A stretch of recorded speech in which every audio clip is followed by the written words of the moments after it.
I got home at 1 a.m. after a long week on the road driving my truck. The house was pitch black. My son was sitting in the laundry room quietly washing clothes by hand.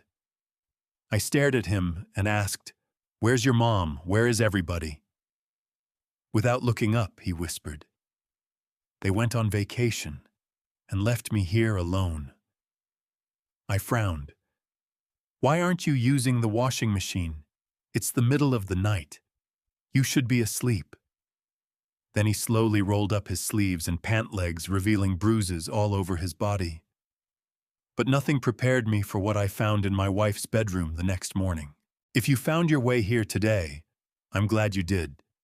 Tell me in the comments, where in the world are you watching from? I'd love to know. This story contains some fictional elements crafted for entertainment and to carry a meaningful message.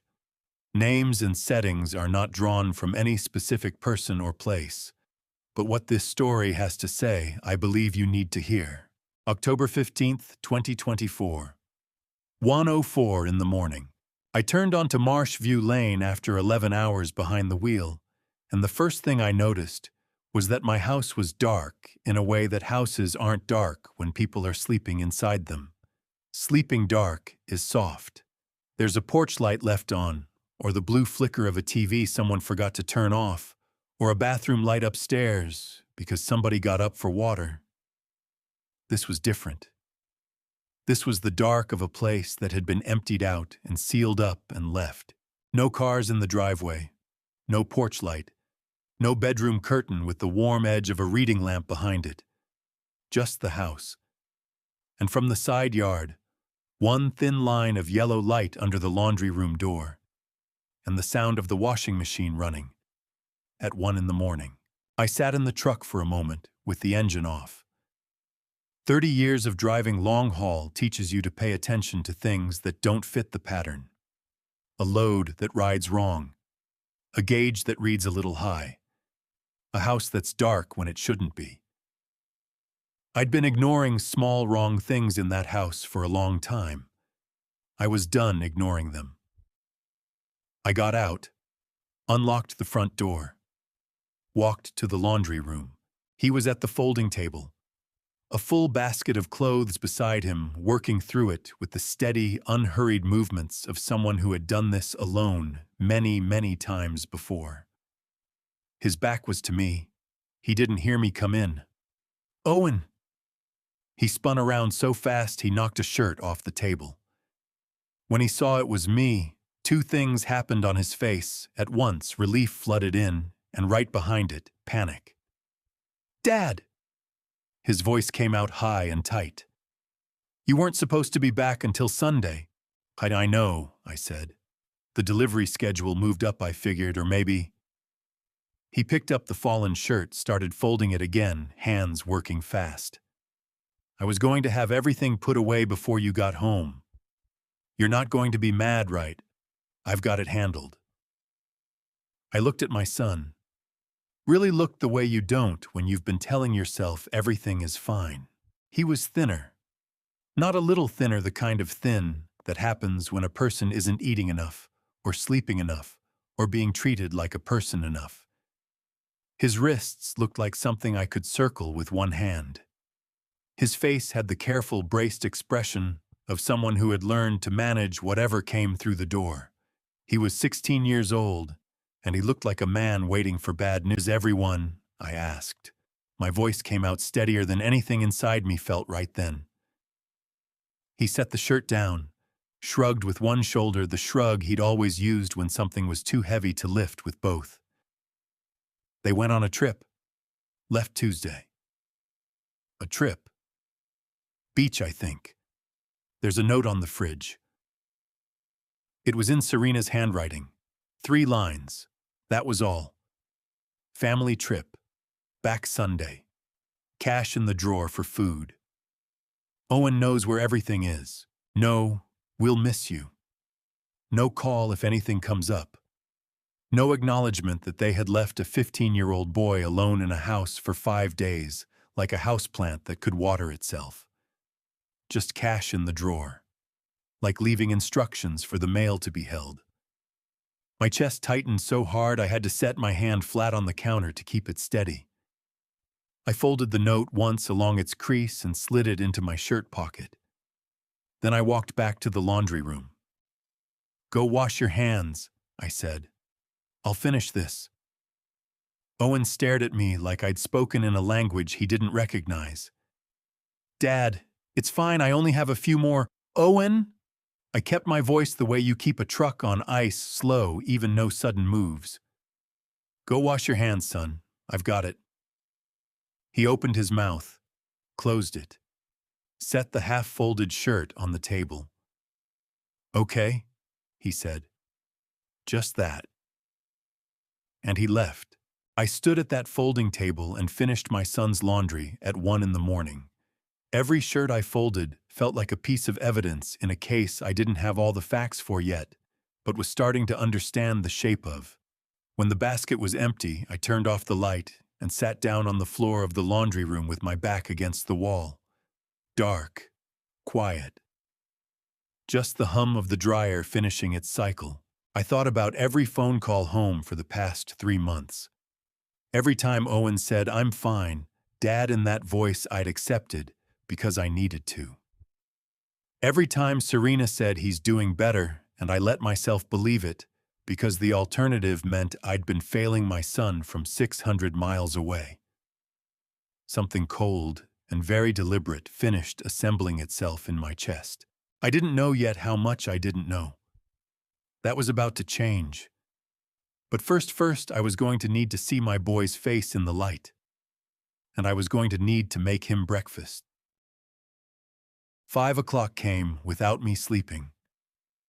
I'd been at the kitchen table since 3 with a cup of coffee that had gone cold, watching the window go from black to the gray-purple that comes before sunrise in South Carolina in October. When I heard Owen's door open upstairs, I got up and started cooking. Scrambled eggs with cheddar and green onion, the way Claire used to make them. Owen came down in socks and a sweatshirt hair going sideways and stopped at the bottom of the stairs when he saw me standing at the stove. "You cook," he said. "Occasionally," I said. "Sit down." He sat at the table, not at the counter, not at the far end. Right next to me, the chair that had always been his since he was 3 years old. He looked at the plate I set in front of him the way a person looks at something they're not sure they're allowed to have. "When did you last eat a real meal?" I asked. His jaw went tight. "I eat." "Owen." "I eat what's left after dinner." He picked up the fork, set it down again. "Sometimes there isn't much left." I put my hand flat on the table. "Tell me about the last 3 months. Not the version where everything's fine. The real one." He looked at his plate for a long moment. Then he took a breath that shook on the way in, and he started talking. "They make me get up at 4, every morning." His voice was low, and even the voice of someone reporting facts, not asking for sympathy. "Clean the floors, the bathrooms, the kitchen. Gloria checks everything. If the stove isn't perfect, she makes me do it over. She stands there and watches and tells me I'm doing it wrong even when I'm not." He picked up the fork and forced himself to eat a bite like he needed something in his stomach to get through what came next. "I cook breakfast. For all 5 of them. And then I eat on the floor. They told me the table is for family. The table is for family." My hand pressed harder against the table surface. My back teeth locked together so tight my jaw ached. "Keep going," I said. "At night they leave laundry for me. Big piles. Sometimes I'm not done until midnight, 1 o'clock. He looked up at me for the first time. "That's why I was still up. Last night. I didn't want you to see it, so I was trying to finish before Sunday." "Owen." My voice broke on his name. I pulled it back. "Look at me." He looked at me. His eyes were dry, the eyes of his tears, somewhere private, and learned to move forward without them. "My birthday," he said quietly. October 14th. I called you on your birthday, I said. I called and Serena said you were asleep. I wasn't asleep. He set the fork down. I was in the backyard, standing outside the kitchen window. A pause. They had a cake, chocolate with raspberry. Gloria said it was a celebration. Devin blew out the candles. His voice dropped to almost nothing. I didn't know what they were celebrating. I figured it probably wasn't me. My eyes burned so hard I had to look at the ceiling. Come here, I said. Dad, I'm fine. Owen, come here right now. He got up from his chair, and I pulled my son into my arms right there in the kitchen. He was too thin, I could feel every rib, and when I held on, he grabbed the back of my shirt with both fists and made a sound I'm never going to forget. Low and wrecked and long held in, the sound of something that had been waiting too long in a too small space. I'm sorry, I said into the top of his head. My voice was completely gone. I'm sorry I didn't see it. I should have seen it. He pressed his forehead against my shoulder, and his whole body shook. We stayed like that until the shaking stopped. When he sat back down, he wiped his face with the back of his hand, rough, practical, his mother's exact gesture. He picked up the fork again. There's one more thing, he said. Tell me. Mom's watch. He looked straight at me. The old one with the inscription. I found it about 2 months ago. He kept his voice steady. In Serena's nightstand, left drawer. I was looking for a pencil she'd borrowed mine. I wasn't snooping. Everything in the kitchen went absolutely still.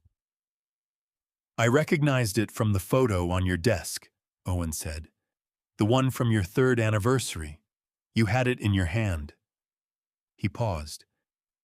Dad. Why does Serena have Mom's watch? I stood up so fast, my chair scraped across the floor. Show me, I said. Dad. Owen. Show me right now. I took the stairs 2 at a time. Serena's nightstand. Left drawer. I pulled it open. There it was. On top of a folded scarf, like it was nothing. Like it was just an object that belonged there. I picked it up with hands I couldn't keep steady. Opened the case. For our boy. Claire, the watch. Claire had pressed into my palm from a hospital bed. The watch I'd promised to give Owen when he was ready. The one I'd searched this house twice for and finally stopped looking for because looking hurt too much. It hadn't been lost. It had been taken. Deliberately. By someone with a key to my house. Dad. Owen was in the doorway. His face was wet again. That's hers, right? I wasn't wrong. You weren't wrong, I said. My voice sounded like it belonged to someone standing far away. I closed my hand around the watch, put it in my front shirt pocket, right where I keep the logbook. Why does she have it? Owen asked again, needing the answer to make sense. That I said is what I'm going to find out. To understand what happened in that bedroom and everything that came after, you need to know who I was before any of it. So let me back up. All the way back to a supermarket checkout line in Beaufort, South Carolina in the summer of 1990. My name is Marcus Webb. I'm 56 years old. I've been driving long haul for 30 years, mostly I-95 Maine to Florida, and back, the kind of route that teaches you everything about this country that you can't learn sitting still. I grew up outside of Valdosta, Georgia, in a house where the heat worked sometimes, and the electricity worked most of the time, and my mother worked always. She raised me alone on a cleaning lady's salary, and a stubbornness I have spent my entire adult life being grateful for. I dropped out of high school at 17 to help with the bills. I don't say that for sympathy. I say it because it's the first thing you need to understand about me. I am not a man who expects things to be handed to him. I am a man who checks the load himself before he signs the manifest. I was 22 years old and working as a driver's assistant, riding along, loading and unloading, learning the road from the passenger seat, when I walked into a Piggly Wiggly on a Tuesday afternoon to pick up something for dinner. I had grease on my collar. I always had grease on my collar back then. She was on register 3. 22 years old, dark hair pulled back tight, moving through a line of groceries like she had somewhere more important to be. She didn't look up when I put my items on the belt. "You've got grease on your collar," she said. "Occupational hazard," I said. She looked up then.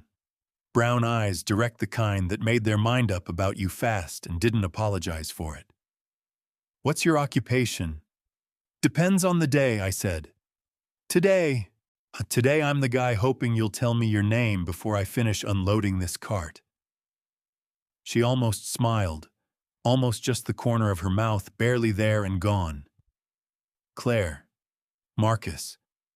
You still have grease on your collar, Marcus." "I know," I said. "I was hoping you wouldn't notice." "I notice everything," she said. And she went back to scanning my groceries like she hadn't just rearranged my entire afternoon.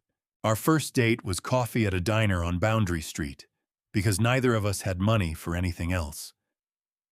She ordered black coffee and a slice of coconut pie, and ate every bite without offering me any, which I respected enormously. The community college 2 nights a week after her shifts. She had plans. Specific, written-down, deadline-attached plans. I had never met a woman who talked about the future the way Claire Webb talked about it. Not like a wish, like a construction project. "Oh, well, what do you want?" she asked me halfway through the pie. "Not from the menu, from life." "Something real," I said. "Something that lasts." She looked at me over the rim of her coffee cup for a long moment. "That's a long-haul answer. I'm a long-haul kind of guy."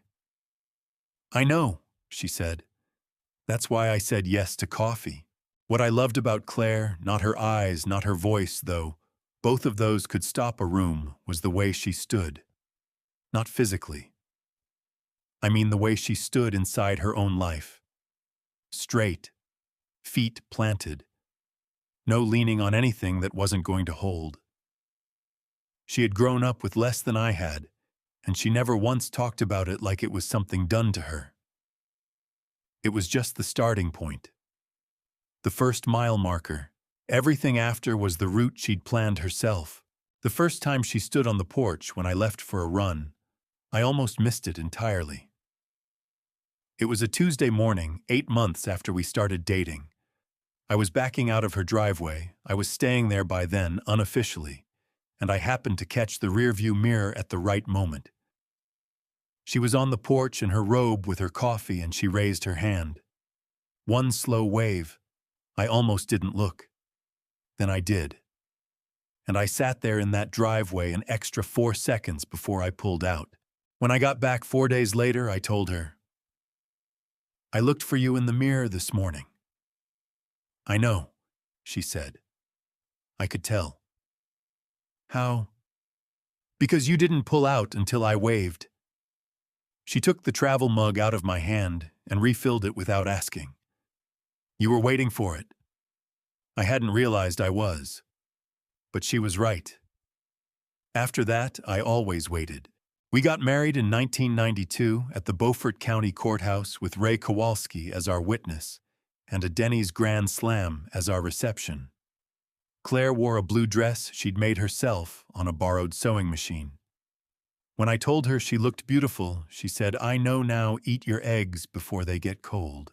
That night, across a sticky diner table, she looked at me with those direct brown eyes and said, "We're going to build something real, Marcus. It's going to take a while, but we're going to build it right." She was right about the first part. And the second. What she couldn't have known, what neither of us could have known that night, was how long the while would turn out to be. and what it would cost us before we got there. Claire and I had a rule we set the night we got married. Sitting in that Denny's booth with bad coffee and honest intentions, we don't bring a child into a life we haven't built yet. Not because we didn't want kids. God, we wanted kids. But we'd both grown up watching what happens when people have children before they have ground under their feet, and we weren't going to do that to anyone we loved. So we made the agreement. We build first. Then we bring somebody into what we've built.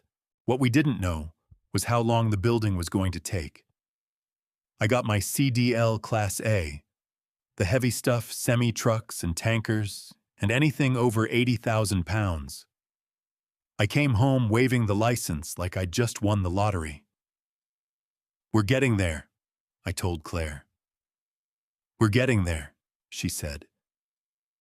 She took the license out of my hand and taped it to the refrigerator door right next to her accounting certificate. 2 pieces of paper that represented about 6 years of work between us. "Look at that," she said, stepping back to look at them side by side. "Not bad for a couple of broke kids from Georgia," I said. She turned around and put both arms around my neck and kissed me the way she did when she meant it all the way down to the floor. "Not bad at all," she said against my mouth. We bought the house on Marshview Lane for cash. No mortgage, no bank with a claim on it.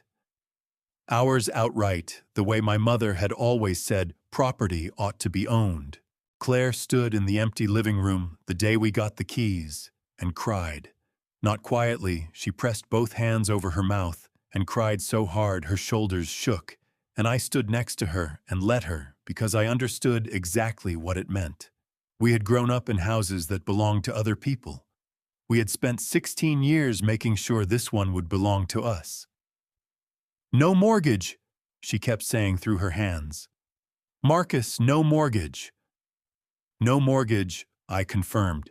She sat down on the bare hardwood floor right there in the empty living room. Pulled me down next to her.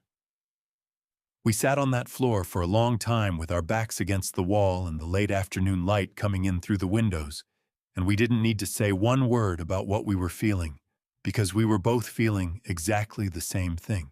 Claire opened her alteration shop out of the spare bedroom. Her first week, she made $40. She called me from a rest stop in Delaware to tell me her voice so bright it crackled through the phone. $40, she said. 40 whole dollars, I said. $40 I made sitting at my own sewing machine in my own house on my own time. I could hear her grinning. "Marcus, do you understand how that feels?" "Yeah," I said. "I really think I do." She made dinner reservations at an actual restaurant that Friday. We split a bottle of wine, and she talked about expanding about a proper storefront someday, about hiring someone to help with alterations. I watched her talk and thought this woman has been building this exact future since the day I met her. I'm just lucky enough to be part of the blueprint. Then 2005 came. We decided we were ready. We were 37 years old. The house was paid. The business was steady. My roots were regular. We sat at the kitchen table one Sunday morning and Claire said, "I think it's time." And I said, "I think so too." And we smiled at each other across our coffee cups like two people who had no idea what was coming. The first time she lost it at 9 weeks. I was on a run to Richmond. She called me from the hospital bathroom because she didn't want to call from the hospital room. "I'm okay," she said. Her voice was completely flat. "Come home when you can. Don't speed." I drove 8 hours straight and found her on the couch with a blanket and a book she wasn't reading. "Claire," I started. "Not tonight," she said. "Tonight, just sit with me." I sat with her. We watched television without really watching it, and sometime around midnight she fell asleep with her head on my shoulder, and I sat there in the dark and held very still so she could sleep. The second time was 2007. I'd been on the road 10 days. She called me from the hospital, not the bathroom this time, the actual room, which told me how much of her steadiness she'd used up. I drove 8 hours straight again. She was in the kitchen when I got there. No lights. Just sitting in the dark at the kitchen table with her hands folded in front of her. "Claire, don't say you're sorry," she said. Her voice was steady in the specific way that something becomes steady when it's been held together so long it's forgotten how to shake. "I can't hear sorry right now."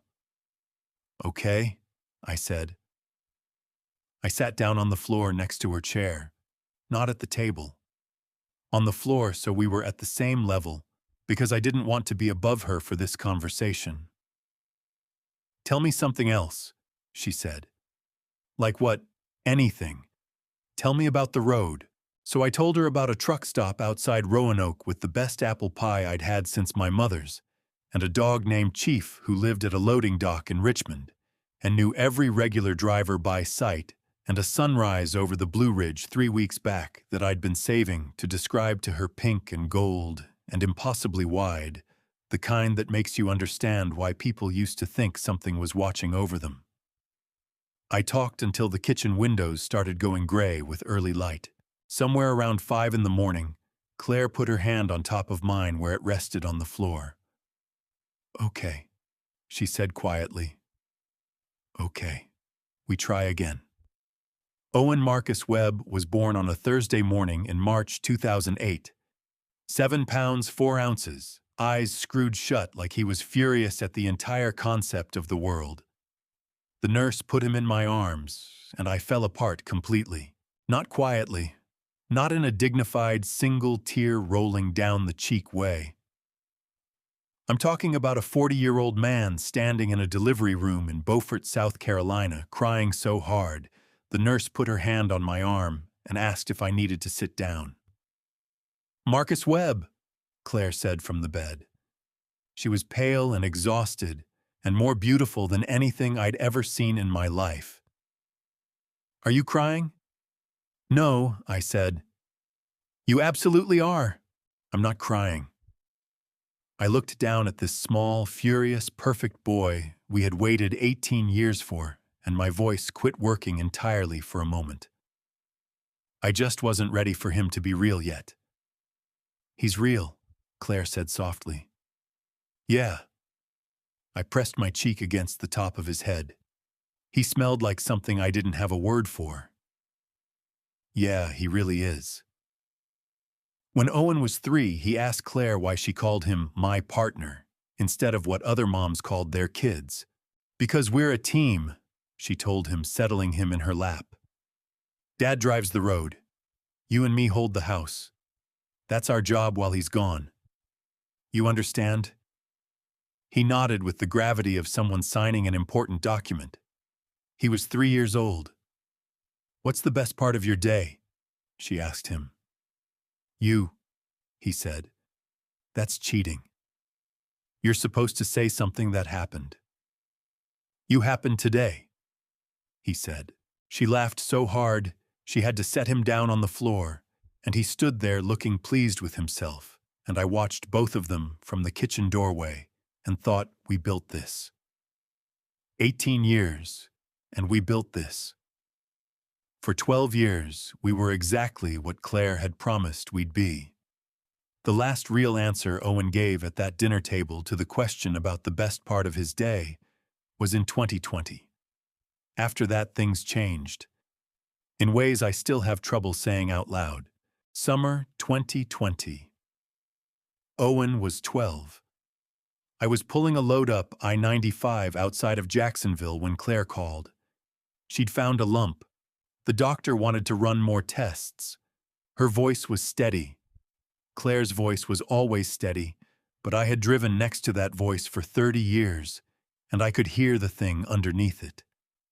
The thing she was holding back specifically, so I wouldn't pull the truck over onto the shoulder of a Florida highway. I pulled over anyway. "I'm coming home," I said. "Marcus, you have a delivery." Claire. A pause. "Okay," she said. Just that one word, and in it I heard everything she'd been holding back for the length of that phone call. I called Ray from the breakdown lane before I even signaled back into traffic. "I need to get off the road," I said. "Claire's sick. I don't know how sick yet, but I need to be home." Ray didn't ask questions. That's the thing about 20 years of friendship, it teaches a man when questions are not what's needed. "I can cover your roots," he said. No preamble, no negotiating, just straight to it. "Ray, I can't ask you to—" "You're not asking. I'm telling." His voice went firm in the way it did when he'd already made up his mind and was just waiting for me to catch up. "She's your wife. Owen's your kid. Get off the road." "I need the income. Dennis and I will figure something out on our end. You go home and you stay there." A brief pause. "That's what people do, Marcus. Now go." I went home. I stayed home for the next 18 months. And I will be grateful to Ray Kowalski for that until the last day I ever drive. The diagnosis was breast cancer stage 2. The doctors were cautiously optimistic, which is medical language for "we have reason to hope, but we are not going to promise you anything." Claire heard the cautious optimism and focused on the optimism. That was her way. She made a treatment schedule and put it on the refrigerator next to my CDL license and her accounting certificate, and she went to her first appointment the way she went to everything, on time, prepared, with a list of questions written down in her neat hand. I went with her to every single one. I caught her one morning about 3 months in, sitting at the kitchen table before 6 with a cup of tea going cold beside her. She was writing on small slips of paper the size of grocery receipts, her handwriting. "What are you doing?" I asked. She looked up. Her face was tired. The treatment had started doing what treatment does, but her eyes were clear. "Writing notes for Owen." "For when?"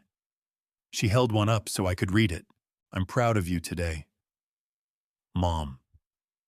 My throat closed so fast I had to grip the counter behind me. "For when I can't be here to say it in person," she said. "Claire, don't." She said it gently, not sharply. "It's not sad. It's practical.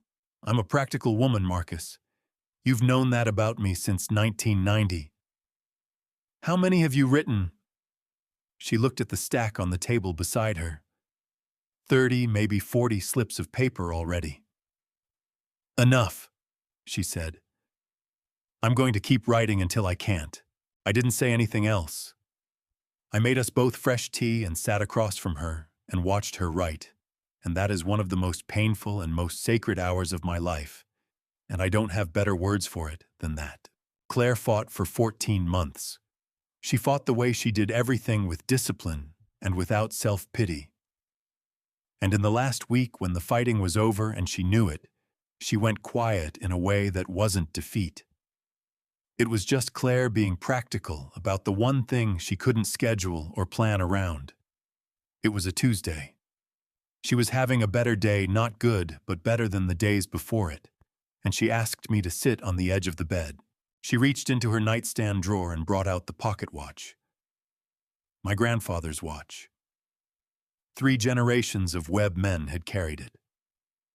I told Claire about it on our second date. She'd asked me what I owned that I'd never sell, and that watch was the only answer I had. "Claire, you don't have to. Listen to me." Her hand found mine and closed around it, pressing the watch into my palm. Her grip was weaker than it used to be. Her eyes were exactly the same as the day I met her, direct, no time wasted, already 3 sentences ahead of me. "Give this to our boy when he's ready." "Not yet. He's not ready yet. But when he is." "I will," I said. My voice was barely there. "Tell him." She stopped, chose her words the way she always had, carefully, like she was paying for each one. "Tell him time is the one thing nobody can steal from him." "I promise." She closed her eyes and let out a long breath. Good. Now tell me about your last route, the one through the mountains. So I talked about the road. I described the stretch of I-81 through the Shenandoah Valley at dusk, the way the light hits the ridgeline. How you can see 4 weather systems at once from up in the cab. I talked until her breathing went slow and even and she was asleep. That was the last real conversation we had. She died on a Thursday morning in March 2021 with Owen and me on either side of the bed and the window light coming in gray and soft. Owen held her hand. He was 12 years old, and he didn't look away, and he didn't make a sound, and I have never in my life been more proud of anyone. The morning I drove again 6 weeks later, the bills requiring it. Owen stood on the porch in his school clothes, backpack on, watching me. I started the truck, sat there, looked in the rearview mirror. The porch was not empty. Owen was standing there with his hand raised. One slow wave, just like his mother. I sat in that truck for 30 seconds that felt like 10 minutes. Then I pulled out, and I cried the entire length of Marshview Lane and didn't stop until I hit the highway. That night, Owen called me from home. "Did you get there okay, Dad?" "Yeah, buddy, I got there okay." "Good," he said. "I just wanted to make sure." 12 years old, checking on me. I put Claire's watch in her jewelry box when I got home from the funeral. I checked on it every few months the first year. Some nights I'd open the box just to see it there, to know it was waiting for Owen like Claire had asked. It was still there when Serena and I got married. Still there when the Voss family moved in. 6 months after Gloria and Frank arrived, I went to take it out. I'd been thinking about it on a long run, thinking about when the right time would be to give it to Owen, and it was gone. I searched the house twice, blamed myself for moving things during the renovation we'd done on the spare bedroom, blamed the general disorder of 6 people living under one roof. Eventually, I stopped looking because every time I opened that box and saw the empty space, Owen's face did something that took days to recover from. I told myself it was lost. Things get misplaced when a house fills up with people. I was wrong. It hadn't been misplaced. It had been taken out of a dead woman's jewelry box by someone who had calculated that a man distracted by a new marriage and a full house wouldn't look too hard at family. I didn't look hard enough. Not then. By the summer of 2022, 14 months after Claire died, I was back on the road full-time. Not because I wanted to be away from home, because sitting in that house with all of Claire's things and none of Claire was like standing in a room where someone had replaced the air with something that looked exactly like air, but had no oxygen in it. You could stay in there. You just couldn't breathe right. The road was easier. On the road, the job was clear. Drive this load from here to there. Sign the manifest. Check the mirrors. Clock the hours. There were no empty chairs on the road. There were no sewing machines that nobody was using. Here's what nobody tells you about being a widower. It's not the big moments that get you. It's the logistics. Who do you call at 2 in the morning when you've got a flat on I-95, and your whole life you've called your wife? Who do you text when you see something on the road that would have made her laugh? Who keeps track of Owen's dentist appointments, his school forms, his shoes that need replacing when you're somewhere in North Carolina and don't get home until Thursday? Claire kept track of everything. When she was gone, everything stopped being tracked. I did my best. Owen did his best. We managed. But managing is not the same thing as living, and for about a year and a half, managing was the best either of us could do. I met Serena Voss at a community fundraiser in Beaufort in July of 2022. Rotary Club silent auction, the kind of thing Claire and I used to go to together and make quiet jokes about on the drive home. I went alone. I almost didn't go at all. She found me at the drinks table. Mid-30s, put together in a way that looked natural rather than assembled, the kind of woman who walked into a room and made it feel like she'd been invited specifically. "You drove here," she said. Not a question. Her eyes went to my hands, the calluses, the short nails, the permanent grease shadow on my right thumb that 30 years of soap hasn't fully lifted. "Always drive," I said. "Long haul, mostly. My uncle drove long haul for 20 years out of Memphis." She tilted her head just slightly. "He said there's no better education. You see everything from up there, how people live, what they throw away, what they fight to keep." "He's not wrong," I said. "What do you see?" she asked. And she asked it like she genuinely wanted to know. Like my answer mattered to her in a personal way. For 20 minutes, and she listened to every word and asked 3 follow-up questions, each one better than the last. I drove home thinking that's a woman who pays attention. I was right about that. I was wrong about why. The second time I saw her was at a Chamber of Commerce breakfast 6 weeks later. I was at the coffee station when she appeared beside me and set a cup in front of me before I'd touched the carafe. "Black, no sugar," she said. I looked at her. "You remembered." "I pay attention to people." She sat down across from me at the nearest table, easy and unhurried, like the seat had been saved. "It's a habit." I thought it was a generous habit. I thought she was a woman who cared enough about other people to store the small things about them. I thought about Claire saying, "I notice everything across a supermarket checkout belt in 1990, and I felt something I'm not proud of, feeling a small, disloyal relief that someone in the world still noticed things about me." That's the thing about loneliness. It doesn't announce itself. It just quietly lowers your defenses until you don't notice they're down. I told Owen about her in October. He was at the kitchen table with his textbook sophomore year, just started 15, and growing so fast I kept having to look twice. "She seems nice," I said. He didn't look up. "Is she?" "I think so." "You think so, or you know so?" I stood there for a moment looking at my 15-year-old son asking me the question I should have been asking myself. "I'm still getting to know her," I said. "Okay." He turned a page. "Let me know when you know so." He went back to studying. He didn't say he was glad, or that sounded good, or anything that suggested he was looking forward to it. I told myself he was being a teenager. Teenagers are territorial about their surviving parent. I'd read that somewhere. I kept reading the wrong things. What I didn't know then, what I only put together much later, sitting in a truck cab in the dark, with a black notebook in my lap, was that Serena Voss had not found me at that drinks table by accident. Her mother Gloria had identified me 14 months earlier. 2 months after Claire's funeral.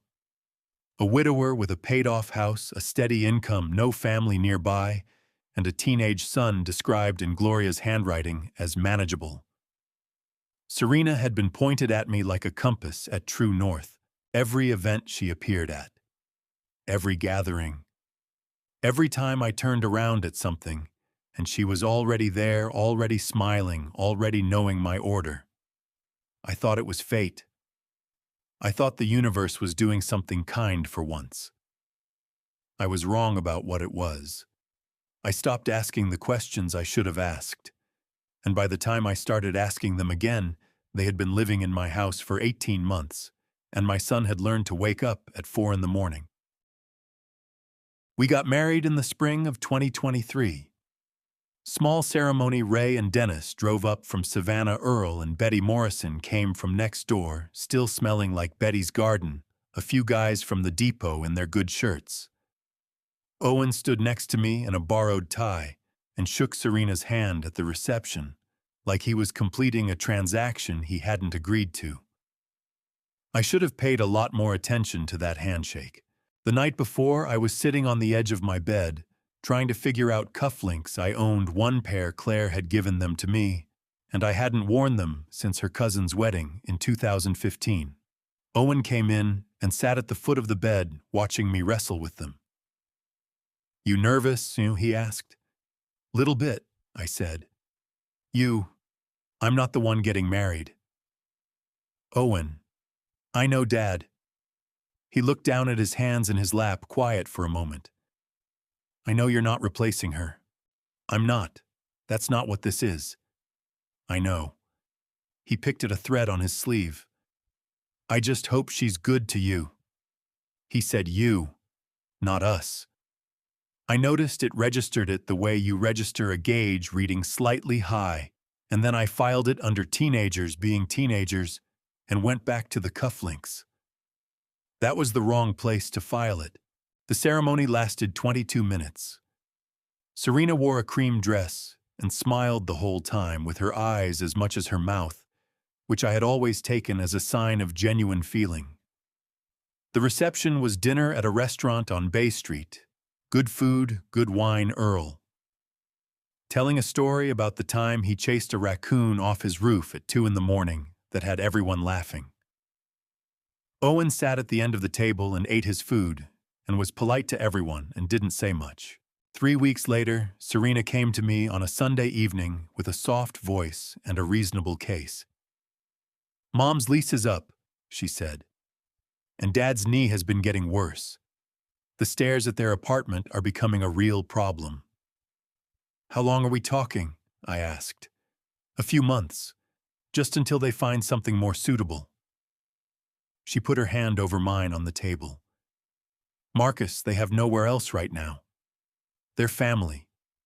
Your family too now." I looked at our joined hands. I thought about Owen upstairs doing homework. I thought about the fact that this house had 4 bedrooms and 2 of them were empty. "Okay," I said. "A few months." Gloria and Frank Voss arrived with a moving truck the following Saturday. Darlene came 2 weeks after that, just temporarily while her roommate situation sorts itself out. Devin came with Serena. He'd been staying with Gloria anyway, she explained. It made more sense for him to be here. Just like that, a household of 2 became a household of 6. That first week, Gloria cooked every single night. Real meals, pot roast on Monday, biscuits and gravy, Tuesday a chicken casserole, Wednesday that Frank said was her grandmother's recipe. She asked me about my routes, my schedule, whether I preferred my coffee in a mug or a travel cup for early mornings. "You work too hard," she told me one evening, setting a plate in front of me with both hands like she was presenting something ceremonial. "A man your age out on that road all week. You need people looking after you." "I'm fine," I said. "Of course you are." She smiled, warm, patient, the exact temperature of a smile that has been calibrated for maximum effect. "But fine isn't the same as taken care of, is it, Marcus?" I ate every bite and told her it was the best pot roast I'd had in years. She beamed like I'd handed her something she'd been waiting for. I didn't understand then that she was filing everything I said.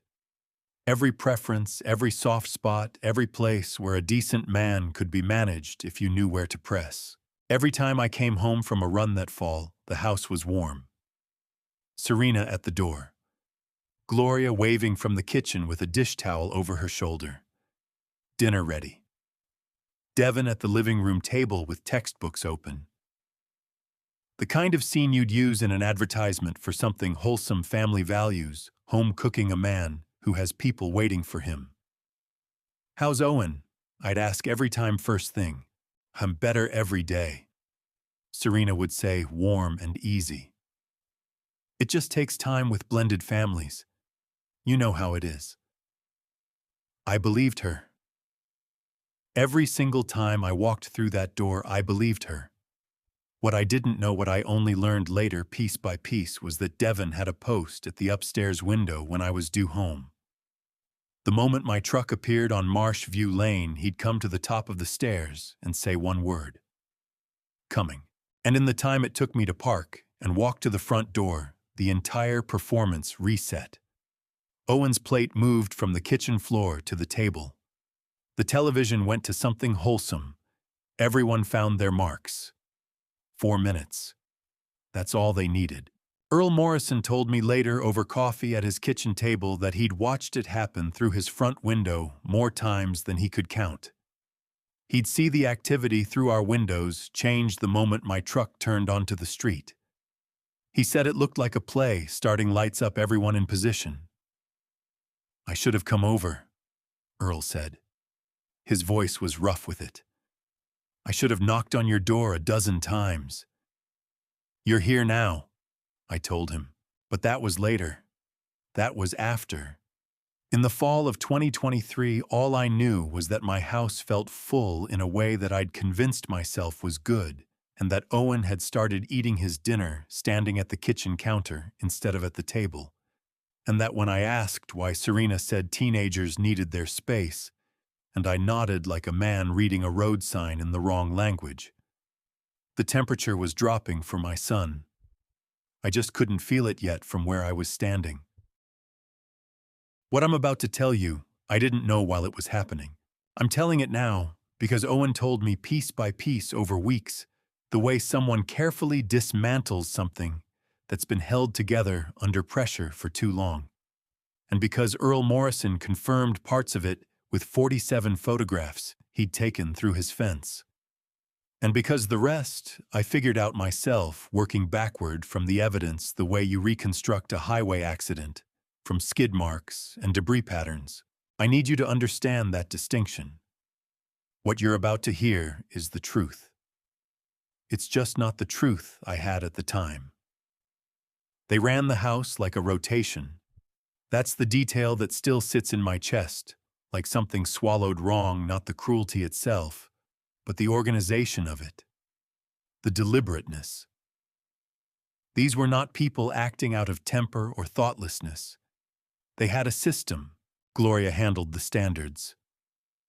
Every morning before breakfast, she'd walk through the house and find something wrong, a floor Owen had mopped at 4 in the morning that somehow wasn't clean enough, a counter he'd wiped that still had a streak. She'd make him do it again, with her standing there watching. Owen told me she'd narrate while he worked, talking about him in the third person, like he was an appliance that wasn't performing to spec.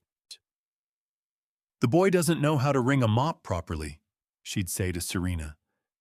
"The boy needs to be taught to do things right." Owen was standing 3 feet away when she said it. Every time.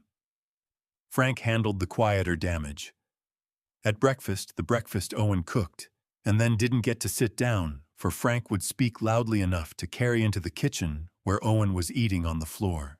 Your daddy's always on the road," Frank would say, shaking his head with a practiced sadness that Owen said looked almost real. "You ever wonder why he doesn't find a way to come home more?" Owen told me he'd argued back the first few times. "My dad works," he said. "That's what he does. That's how we keep the house." "Sure, sure," Frank would say. Easygoing, unhurried. "Long haul pays real good. Nothing wrong with a man who prioritizes his income." "He's not prioritizing." "Course not." Frank would smile like he was agreeing. "I'm sure he thinks about you every mile." Owen stopped arguing eventually. He told me it was like trying to put out a fire by explaining to it why fire was wrong. The fire didn't care about your reasoning. It just kept covered the outside.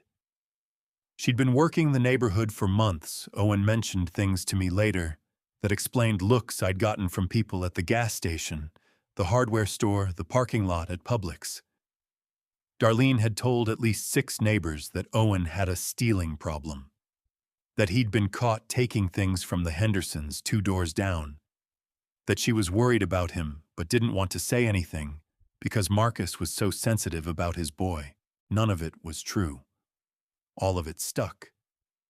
Then there was Devin.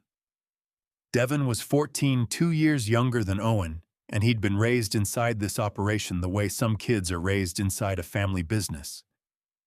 He knew the vocabulary. He knew the tools. He used them with the casual fluency of someone who had never known anything else.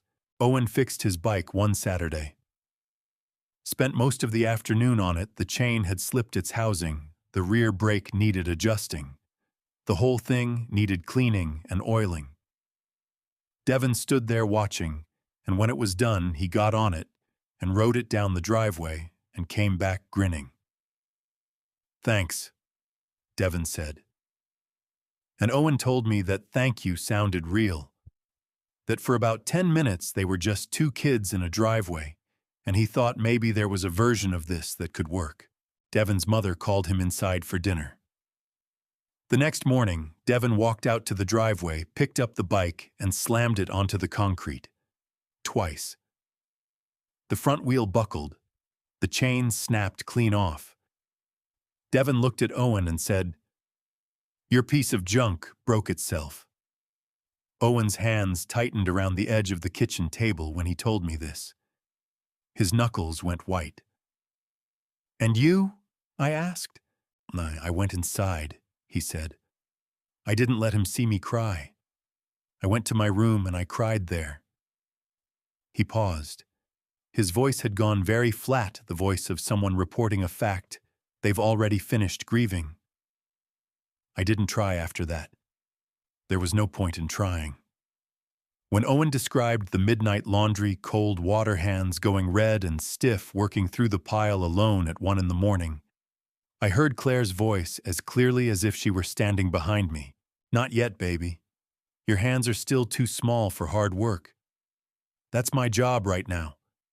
Your job is just to grow up happy." I looked at my son's hands across the kitchen table. 15 years old, knuckles rough, palms starting to callous in the places that callous when you do physical work regularly.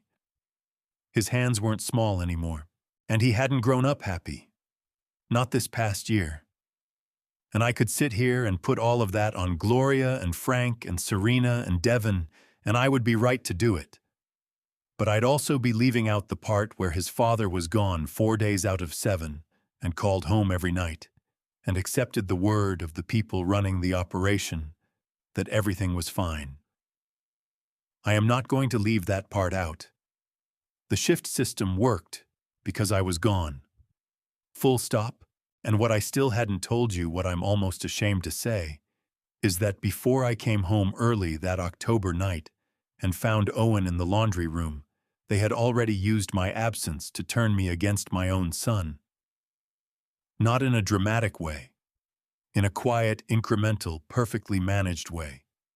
That's the part I have to tell you next. Early 2024. I started taking longer routes, staying out longer between runs home. I told myself it was the money, winter rates were good. The holiday freight hadn't fully cleared the system, yet there was work to be had. The real reason was something I couldn't say out loud at the time. Something in that house had started to feel wrong in a way I couldn't name. And when a man can't name what's wrong, he does what he knows how to do. I drove. I put miles between myself and the feeling, and for a few hours at a stretch, it almost worked. It was a Tuesday in February when my phone buzzed at a Flying J outside Savannah. Flying J is a truck stop chain, fuel showers, hot food, the kind of place that exists specifically for people who live on the road and need something that feels almost like a stop. I was at a corner table with a coffee and my logbook when Serena's name came up on the screen. A video. 12 seconds. Owen in the backyard shoving Devon. Devon stumbling backward into the chain-link fence, grabbing his arm, going down on one knee. My coffee went cold. My heart was hammering so hard I could feel it in my ears. I called immediately. "Is Devon okay?" I said the moment Serena picked up. "He's shaken up." Her voice was tight and controlled, the voice of a woman managing a difficult situation. "Marcus, this isn't the first time. Owen has been, put Owen on." A pause. Footsteps. Then Owen's voice, careful and flat. "Hey, Dad. What happened out there?" He. Owen stopped. Did you push Devon? The pause before he answered lasted long enough to break something in my chest. Yeah, he said. I did.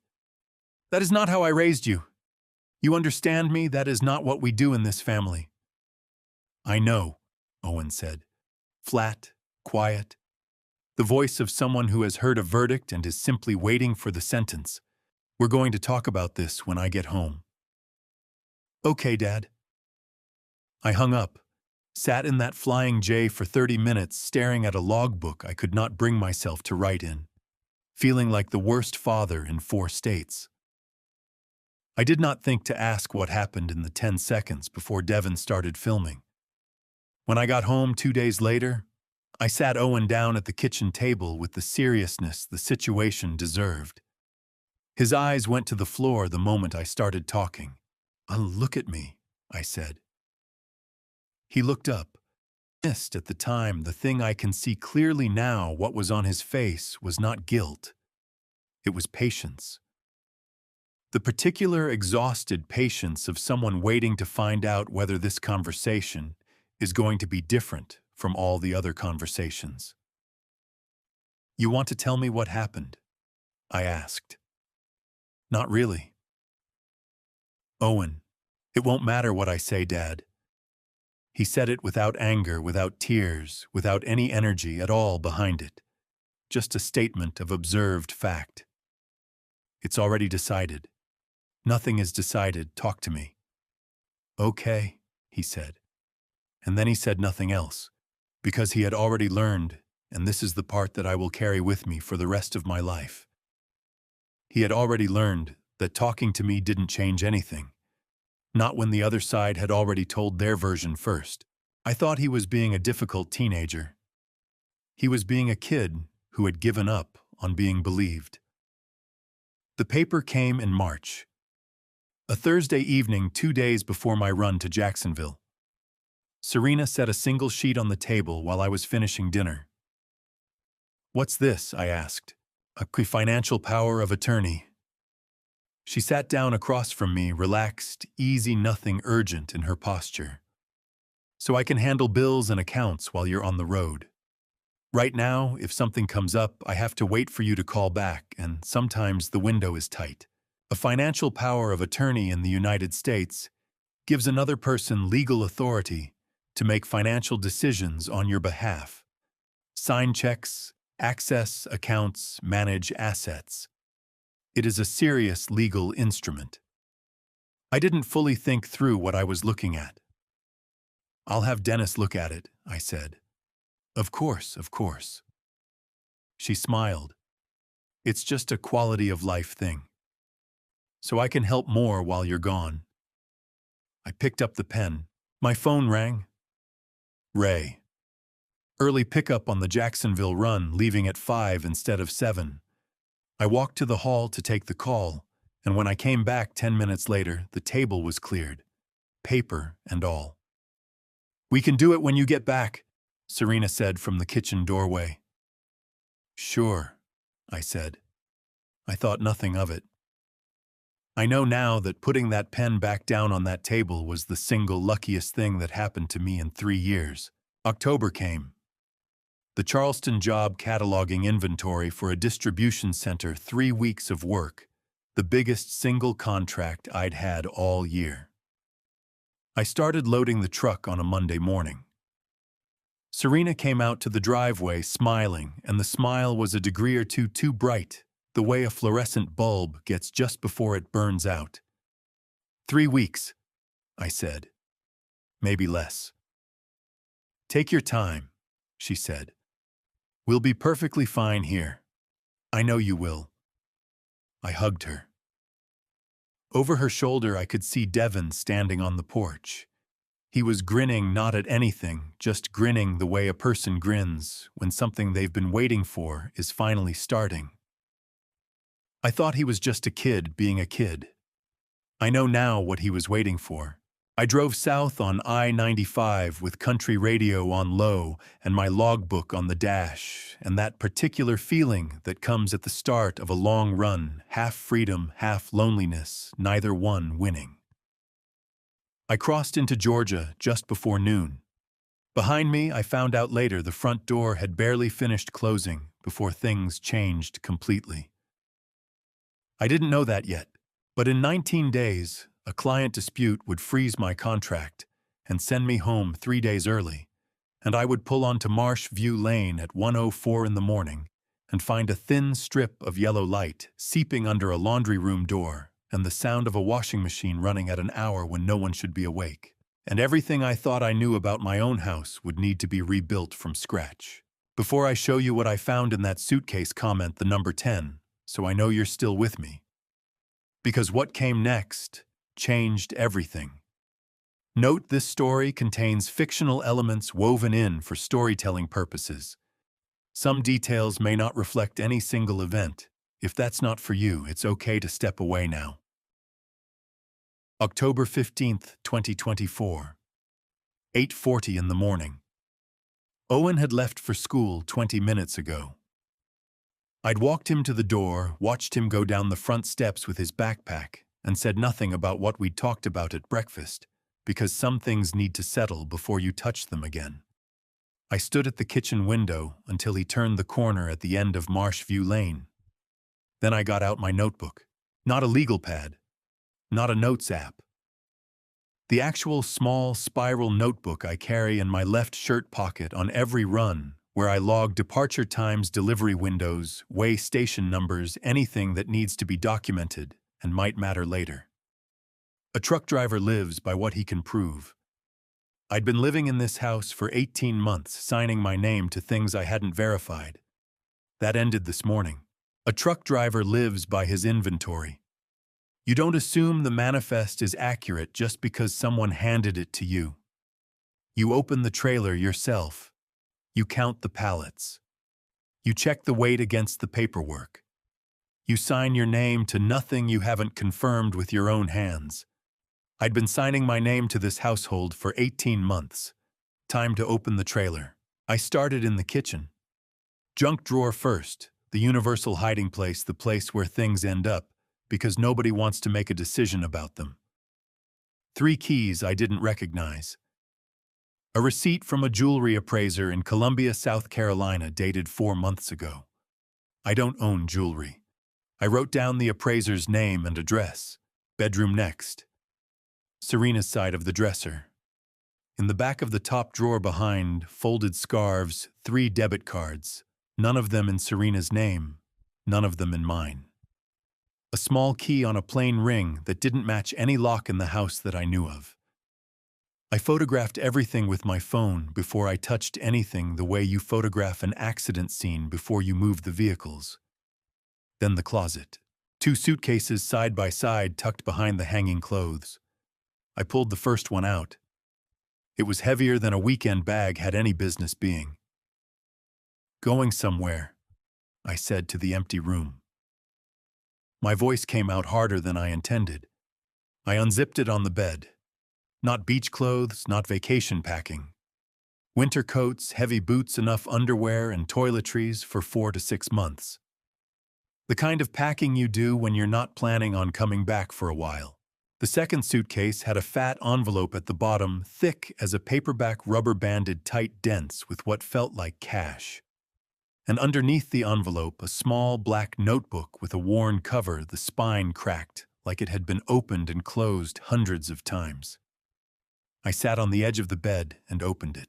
The first page was a list. 7 names arranged in neat columns: age, occupation, estimated assets, marital status, family situation. The handwriting was small, precise, and entirely confident. My name was fourth.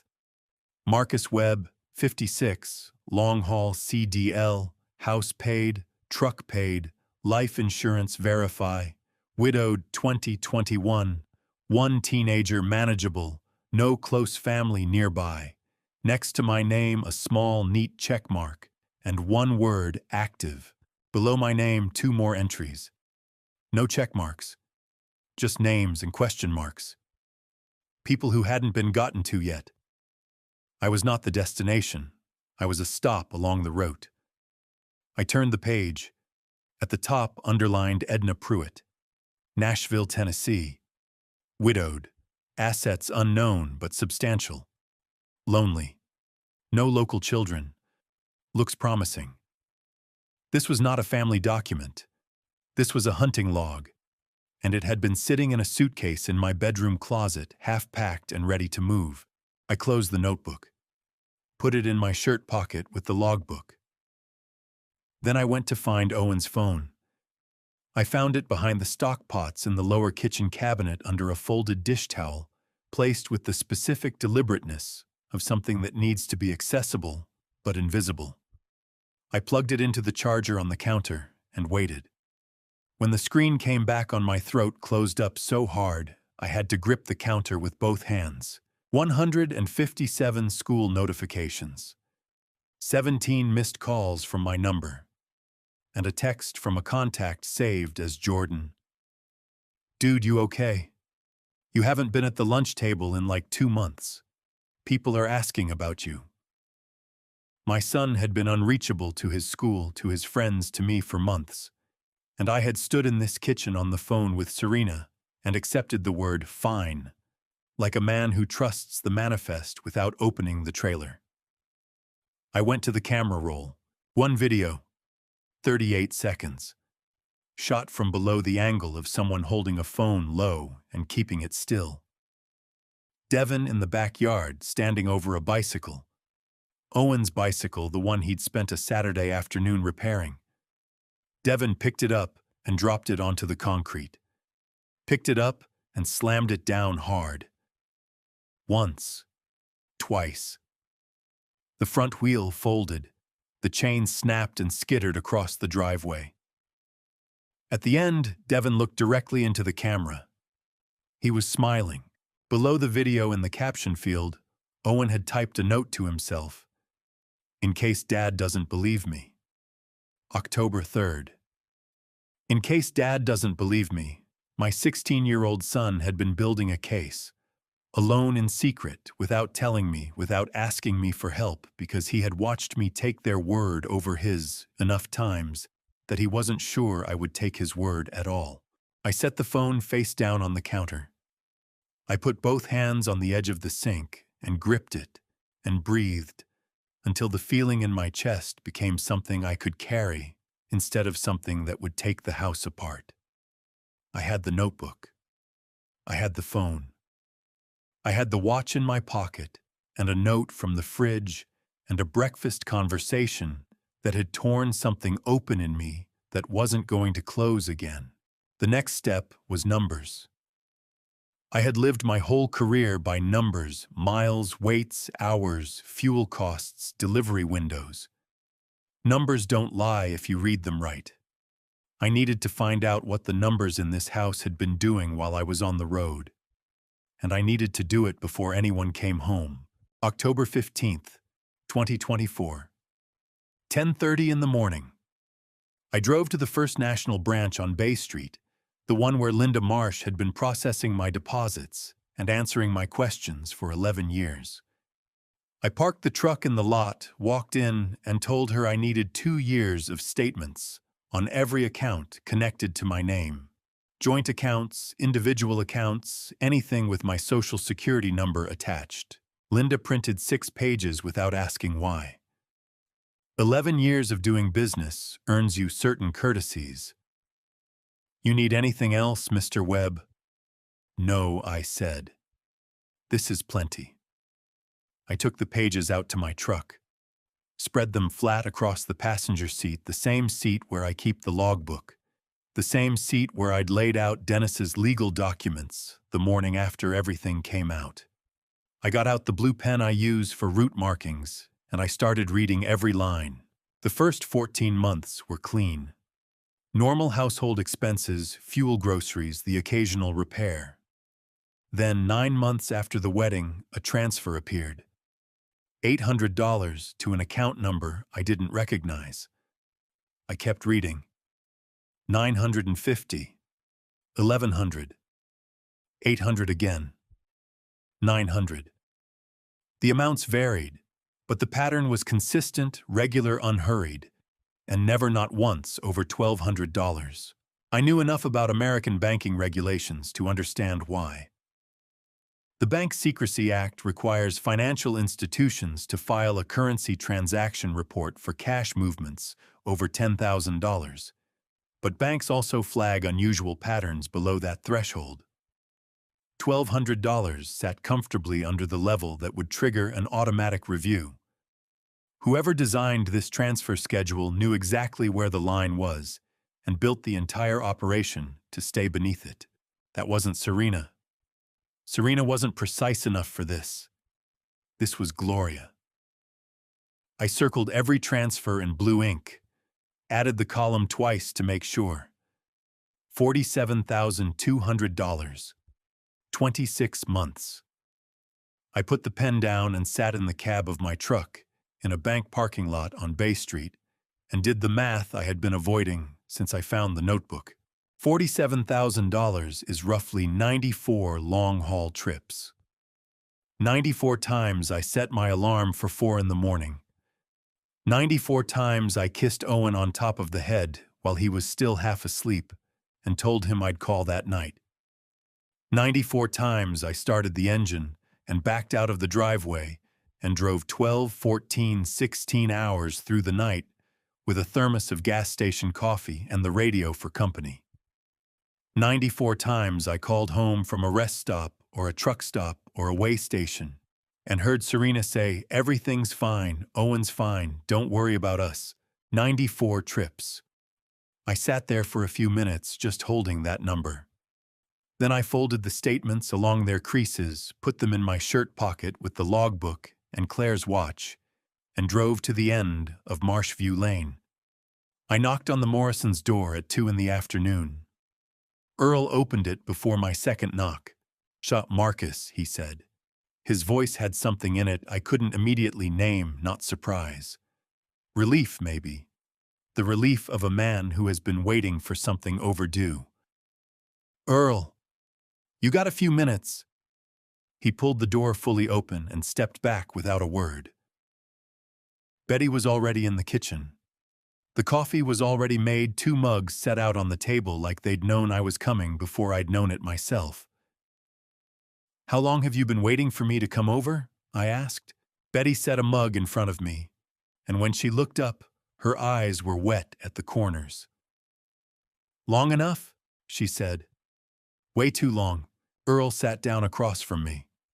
He put both hands flat on the table the way a man does when he's about to say something he's been rehearsing. "I want to say something before I say anything else.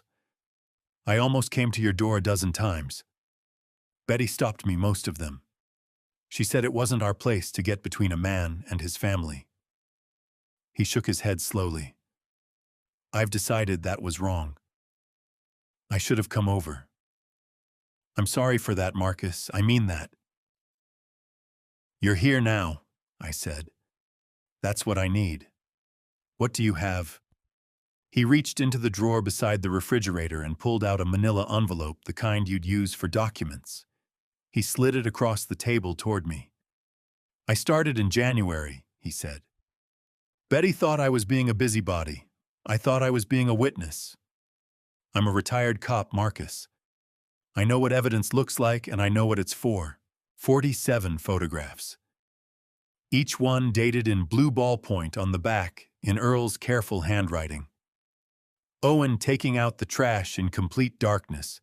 The timestamp from the camera's auto display read 4:22 a.m. Owen sitting alone on the back porch steps with a bowl of food, the kitchen window glowing behind him, 5 people visible at the table inside. Owen in a short-sleeved shirt on a November morning, cold enough that Earl's own breath had fogged when he took the shot. I went through them slowly. My hands were steady. I made myself keep them steady. And then I turned over a photograph that made my hands stop completely. Owen standing outside the kitchen window, his forehead pressed against the glass, looking in. On the table inside a sheet cake, candles, Gloria's hands raised and clapping, Devon grinning with a fork. Earl's handwriting on the back, October 14th. The boy's birthday. "They had his birthday cake," I said. My voice came out from somewhere far away from my body. They had his birthday cake without him. He stood there 4 minutes and 11 seconds, Earl said quietly. I timed it. Then he walked to the back steps and sat down. Betty's voice broke apart. I brought him zucchini bread. Her hand went over her mouth, then came back down, and she pushed through it. It was all I had ready in the house. It wasn't anything. And he took it, and he said, "Thank you, ma'am," like I'd given him something extraordinary. Her shoulders shook. Marcus, he thanked me for zucchini bread, the way a child thanks someone for the first kindness they've seen in weeks, because that's what it was. I went inside and cried into my dish towel for 10 minutes, and I told Earl we should have done something sooner, and he said, "I know, Betty, I know." She couldn't finish. She pressed both hands over her mouth, and her whole body shuddered with trying to hold it together. I reached across the table and put my hand over hers. "It is not your fault," I said. "Either of you. You hear me? Not your fault." Earl's jaw was working hard. His eyes were red. "He's a good kid, Marcus. Whatever they told you about him, whatever came out of that house while you were gone, he's a good kid." "I know," I said. "I know he is."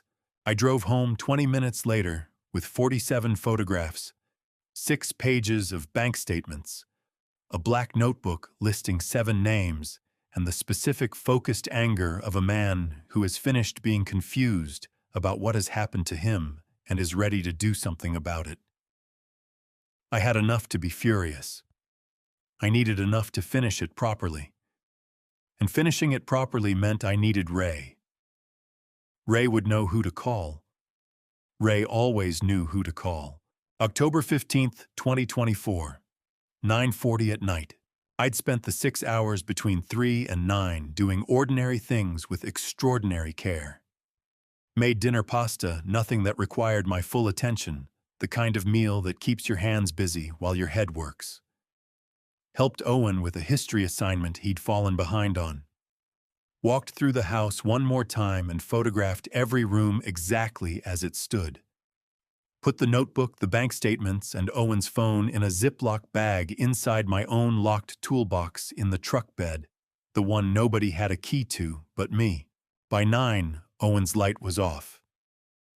I waited 40 minutes. Then I went out to the cab.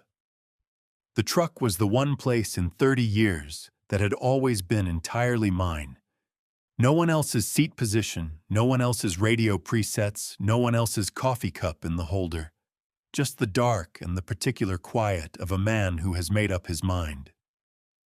I called Ray Kowalski. He picked up on the second ring. "No hello.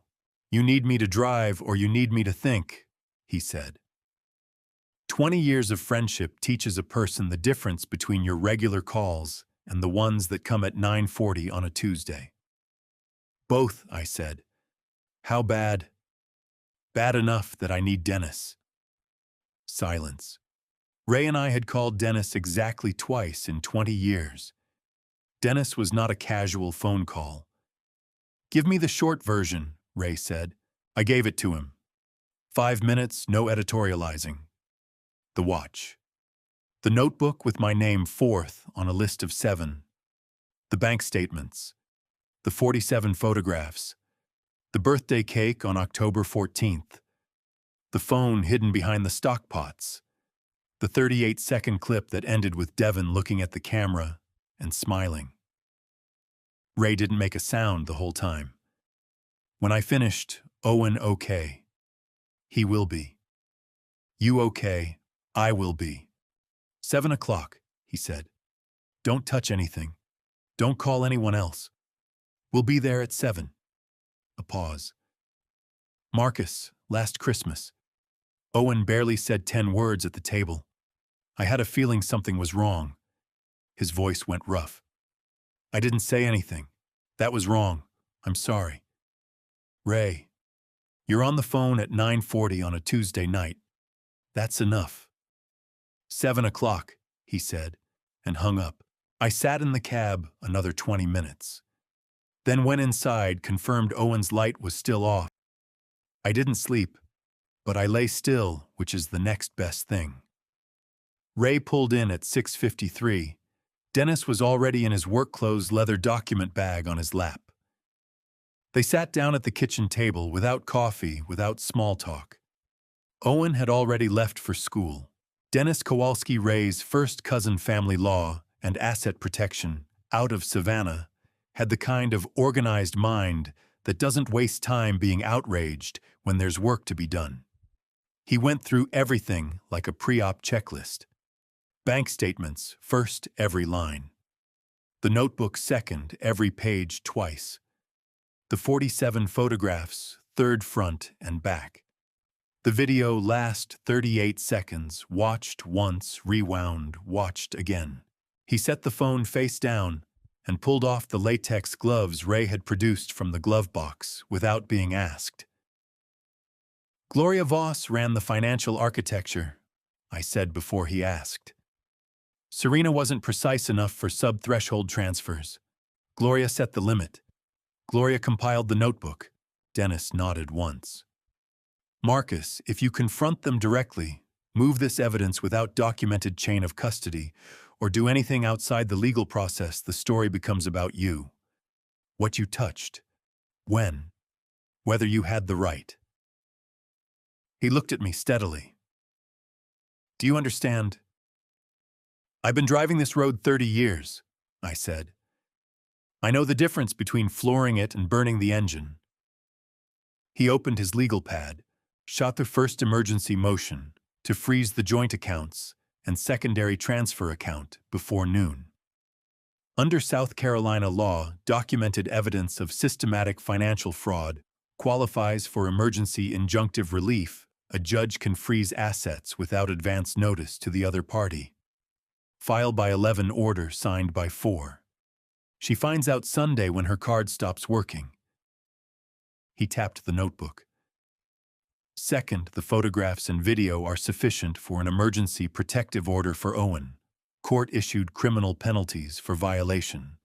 Third, this notebook goes today to a colleague in Nashville who handles elder financial abuse. If Gloria ran this same operation on Edna Pruitt, we have documented pattern evidence.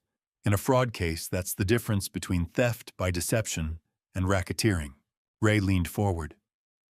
Racketeering, like organized crime. Like organized crime, Dennis said. Because that's exactly what it is. He tapped the blue-circled column on the bank statements. $47,200, he said. 26 months, I said.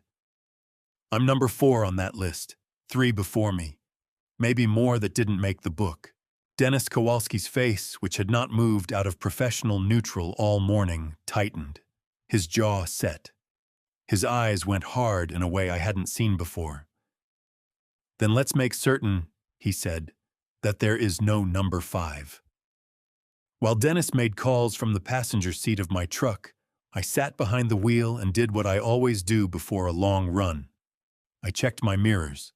Front, side, rear, Marshview Lane was quiet. Earl Morrison's sprinkler on the side lawn. A neighbor walking a dog. Ordinary Tuesday morning in South Carolina.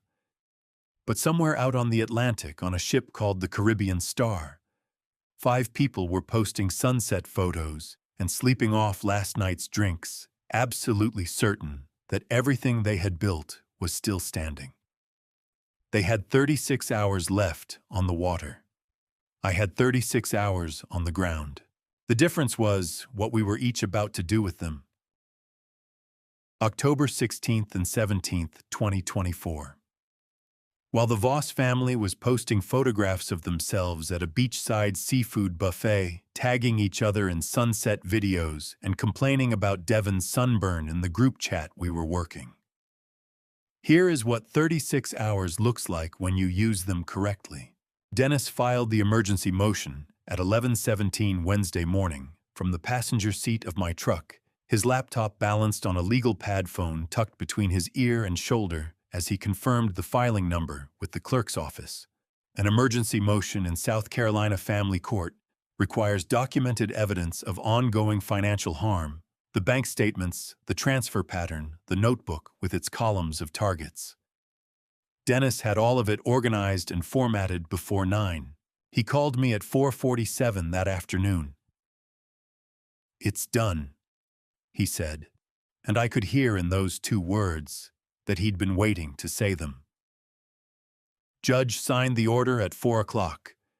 Joint accounts are frozen. She cannot move money in or out. The secondary transfer account, the one receiving the sub-threshold deposits, has been flagged for investigation by the South Carolina Financial Crimes Unit. "She'll know when she tries her card," I said. "Huh. She'll find out Sunday when she lands and tries to use an ATM at the cruise terminal in Charleston." A brief pause. "Right now, she's on a ship where satellite internet costs $11 a minute and runs at the speed of dial-up. She's not going to know a single thing before she's standing on dry land." I exhaled for what felt like the first time in 2 days. "What's next?" CPS. "Tomorrow morning, 8 o'clock. Bring Earl's photographs, the video, and Owen's written account if you can get it tonight. I'll have the protective order paperwork ready to file simultaneously." I hung up and sat at the kitchen table with Owen after dinner. I told him I needed him to write down what had happened over the past year, not everything, just the pattern. The 4 a.m. wake-ups, the floor, the midnight laundry, the phone, the birthday. He wrote 4 pages in 40 minutes. His handwriting was careful and specific and completely without self-pity, and reading it afterward was one of the harder things I have done as a parent. The Child Protective Services office on Boundary Street opened at 8. I was in the parking lot at 7:45. The intake worker was a woman named Carol who had the specific stillness of someone who has spent years listening, never have to hear. She didn't perform sympathy. She just listened and looked and processed. She went through Earl Morrison's 47 photographs without rushing. She looked at each one. She read the dates on the back. "The child is currently safe?" she asked. "He's been with me since Tuesday night. He hasn't been left alone with any of them since I got home." "And your documentation covers what time period?" 10 months of time-stamped photographs. 2 years of financial records, showing systematic transfer of household funds. 1 video 38 seconds, dated October 3rd. I paused. "And 4 pages in my son's own handwriting, describing the daily pattern which I can leave with you now." Carol set down the photographs and looked at me across the desk. "Mr. Webb, I've been doing intake for 14 years. She stopped, recalibrated the professional reflex of a woman who has learned not to editorialize on the record. "I'm going to need you back here tomorrow morning with the originals of everything, not copies." "I'll be here at 7:50, I said.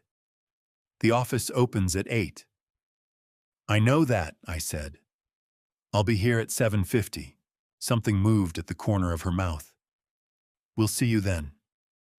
Thursday evening, Dennis called again.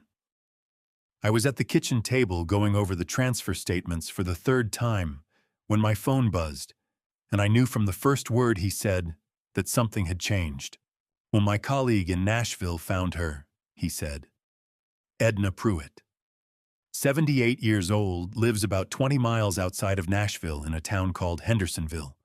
Her granddaughter filed a formal complaint with the Tennessee Elder Abuse Registry 2 years ago. She alleged that changes to her grandmother's estate documents occurred during a period when Gloria Voss was providing what the records described as companion services. Voluntary companion services for isolated elderly individuals." His voice tightened on the phrase.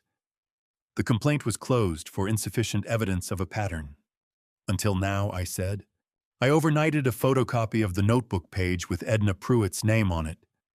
My colleague hand-delivered it this morning." Dennis paused in a way that told me he was choosing his next words carefully. Edna Pruitt held the page for about 30 seconds. Then she said, and my colleague wrote this down. Verbatim, she said, "That's Gloria's handwriting. I'd know it anywhere. She used to leave me grocery lists on my kitchen counter when I was having a hard week. She seemed like the kindest woman I'd ever met." My chest ached in a way I didn't have a clean word for. A 78-year-old woman in Tennessee sitting in her house recognizing the handwriting of someone who had stolen from her and disguised it as friendship for years. "What happened after?" I asked. She cried for a few minutes. Then she stopped crying and asked my colleague for a pen. Dennis's voice went quieter. She signed the formal complaint. Her granddaughter drove down from Knoxville to be with her, and she asked my colleague to pass along a message. A beat. She said to tell you thank you. She said she'd spent 2 years being afraid she'd imagined the whole thing, that no one was going to believe her. I put my hand flat on the kitchen table and sat there for a moment. "I tell her she didn't imagine anything," I said, "and tell her she's not alone in it." Thursday at noon, Serena texted, "Miss you, baby. Wish you were here, the water is so beautiful." I was sitting across from Dennis and his legal pad, a fresh cup of coffee between us. The protective order paperwork spread across the table. I typed back, "Sounds amazing.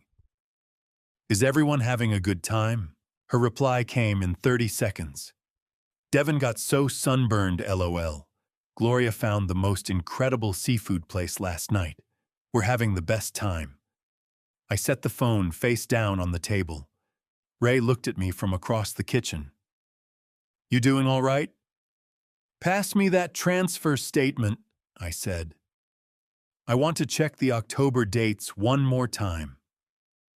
He slid it across without another word. Saturday night.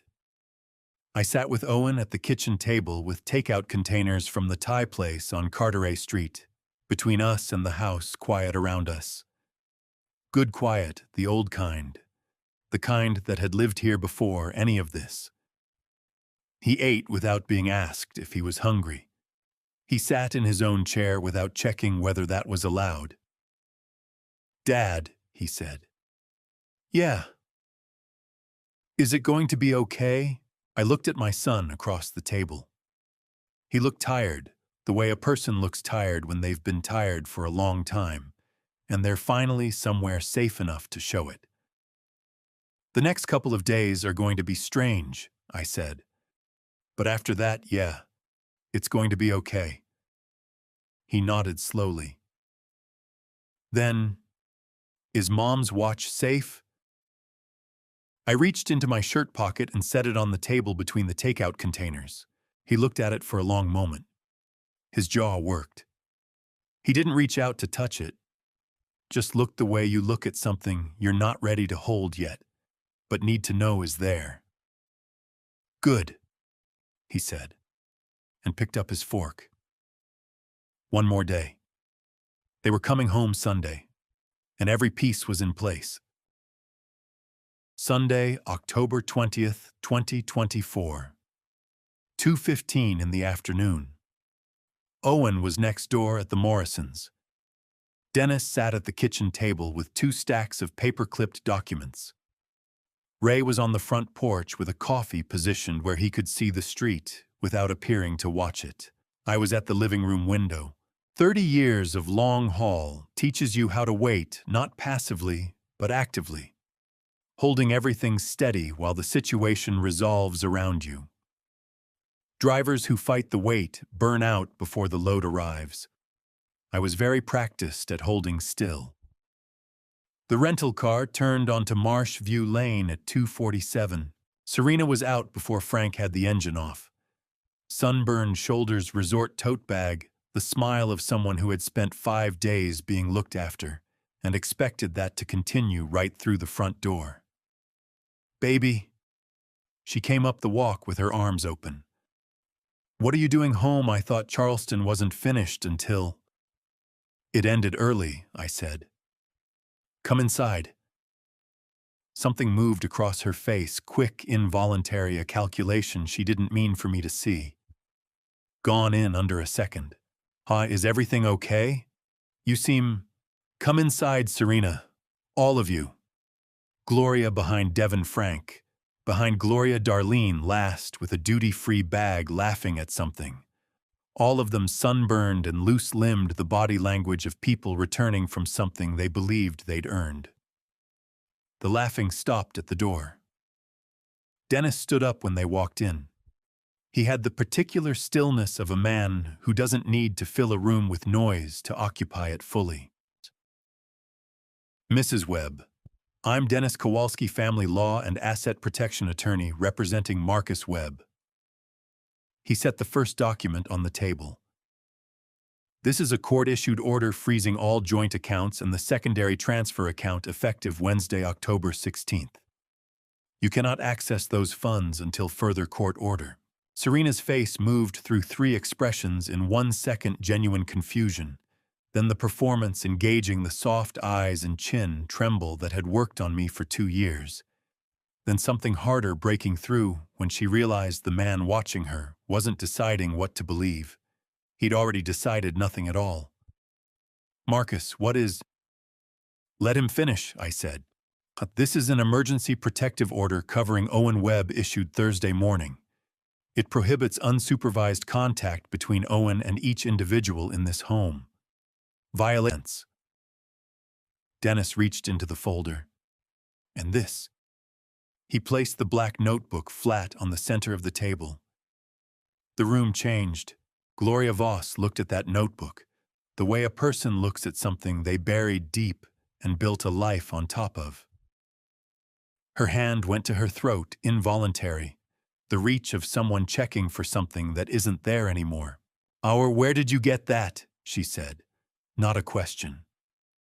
Her voice had dropped below every layer she'd spent 30 years building into it.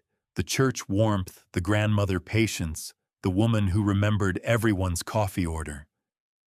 What was left was Gloria Voss looking at me across her own hunting log. Left suitcase, I said. Under the envelope. She looked at me for a long moment, the actual assessment at the appraiser's eye she'd used on every target she'd ever chosen. I see, she said. I know you do, I said. Serena's voice cracked open. Marcus, please, 5 minutes. I can explain everything I can. Dennis, I said, walk them through the rest. I went to the front porch. Ray handed me a coffee without a word, black, no sugar, the way I'd taken it for 30 years. I wrapped both hands around the mug and stood at the railing. Through the door, I could hear Dennis's level voice moving through the paperwork. Serena crying real this time, I thought, though I was no longer certain I could tell the difference. Frank's voice going low, asking for a lawyer. Devon saying something, Darlene telling him to be quiet. How do you feel? Ray asked. I looked at the oak tree in the front yard, the late afternoon light in the leaves, the ordinary Sunday quiet of Marsh View Lane. Like I just delivered a load I've been carrying too long, I said. And I can finally feel my back again. Ray made a sound that was almost a laugh. At 8:50 that night, Dennis's phone buzzed on the table. Darlene, he said. I nodded. He put it on speaker. I want to cooperate. Her voice came out tight and fast, the voice of someone who has been sitting with a decision for 6 hours and needs to get the words out before she changes her mind. I want to tell you everything. I need to know what that means for me first. Dennis glanced at me. I nodded again. Cooperation is disclosed to the district attorney before any charging decision. That is not immunity. But it is documented and it matters. Do you understand? A pause long enough that I could hear her breathing on the other end. Yes, she said. Her voice broke on the single syllable. Yes. Okay. Tomorrow morning at 9? Bring your own counsel. Okay, Darlene said. Okay. The line went quiet. Owen came home at 9:30. He walked into the kitchen and stood in the doorway looking at the table, the empty chairs, Dennis's paperwork, the notebook closed in the center of everything. "Are they gone?" he said. "For tonight," I said. "Permanently soon." He crossed to his chair, the one that had been his since he was 3 years old, and sat down in it like he'd never been moved from it. "Okay," he said. "What's for dinner?" I laughed. The first real unguarded laugh I'd had in longer than I could account for. It surprised me with how much it sounded like something coming back, rather than something new. Monday, October 21st, 2024. Darlene Voss walked into the spare bedroom I'd cleared out for Dennis at 9 in the morning, with a public defender, a court-appointed attorney provided free of charge to individuals who cannot afford private counsel, walking half a step behind her. She sat down in the chair across from Dennis's temporary desk, put her hands in her lap, and started talking. She talked for 4 hours without stopping. Dennis called me at 3:15 while I was in the school pickup line waiting for Owen. "She gave us everything," he said. No preamble. The voice of a man who has just come out of something he needs to decompress from. "Everything," I said. The rotation schedule, who handled Owen on which days, how they coordinated to reset the house when you called, who was responsible for what. The financial structure account numbers, the transfer schedule going back 26 months, and the name of the person who set the sub-threshold limit at $1,150. It was Gloria. Gloria designed the entire financial architecture. Darlene executed the transfers on a schedule Gloria set. I watched Owen come through the school doors, across the parking lot, backpack, on looking for my truck. He spotted it, and his shoulders dropped, the specific exhale of a kid who has learned not to take his ride home for granted. "The previous targets," I said. "Edna Pruitt in Tennessee, which we already had, and a woman named Miriam Slade in Augusta, Georgia. 81 years old, widowed, living alone in the house she'd shared with her husband for 43 years. Her daughter filed a complaint 2 years ago, a will change that cut the daughter out entirely in favor of a care arrangement that dissolved shortly after the estate was settled." Dennis's voice went tight. "The complaint was dismissed for lack of pattern evidence." "Until now," I said. Until now." Darlene confirmed 4 total, including you. She believes there may be others she wasn't told about. Gloria ran each operation in a compartment. Darlene knew her own piece. She doesn't know the full scope. Owen pulled open the passenger door and climbed in. He looked at my face and said nothing, which meant he understood I was on a call that mattered. "How many years?" I asked.